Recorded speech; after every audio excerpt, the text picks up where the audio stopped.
പരീക്ഷാ ദിവസങ്ങളിൽ നന്നായി പഠിക്കുന്ന കുട്ടിയുടെ വീട്ടിലേക്ക് കൂട്ടുകാരൻ പഠിക്കാനായി കടന്നു വന്നു. കൂട്ടുകാരൻ പറഞ്ഞു, പഠിച്ചിട്ടൊന്നും കിട്ടുന്നില്ലടാ, എന്തെങ്കിലും പറഞ്ഞതാ. മറ്റു കൂട്ടുകാരൻ പറഞ്ഞു, ഞാൻ പഠിച്ചു കഴിഞ്ഞിട്ടില്ല, നീ കുറച്ചു കഴിഞ്ഞു വാ, ഞാൻ പറഞ്ഞു തരാം. ഇതെല്ലാം കേട്ടുകൊണ്ട് ഉള്ളിൽ നിന്ന് അമ്മ കടന്നു വന്നു. അമ്മ ചോദിച്ചു, നീ എന്തിനാടാ അവനെ തിരിച്ചു വിട്ടത്? നീയെല്ലാം പഠിച്ചു കഴിഞ്ഞതല്ലേ? അമ്മയോട് മകൻ പറഞ്ഞു, അമ്മേ, ഞാൻ പറഞ്ഞു കൊടുത്താൽ അവനെങ്ങാനും നല്ല മാർക്ക് കിട്ടിയാലോ?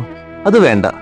അമ്മ വേദനയോടുകൂടി മകനോട് പറഞ്ഞു, മോനെ, ഉത്തരക്കടലാസിൽ നല്ല മാർക്ക് മാത്രം വാങ്ങിയാൽ പോരാ, ജീവിതത്തിൽ നന്മകൾ ചെയ്ത് നല്ല മാർക്ക് വാങ്ങാൻ നീ പരിശ്രമിക്കണം. അഹങ്കാരവും അസൂയയും നശിപ്പിച്ചു കളയും നമ്മുടെ ജീവിതത്തെ. ദൈവം തന്നതല്ലാതെ നമുക്കൊന്നുമില്ല. ജീവിതത്തിൽ ഇതെല്ലാം ഒരു നിമിഷം കൊണ്ട് നമുക്ക് നഷ്ടപ്പെടും. ഓർക്കുക, ജീവിതത്തിൽ നല്ല മാർക്ക് വാങ്ങാൻ പരിശ്രമിക്കാം. ദൈവം അനുഗ്രഹിക്കട്ടെ.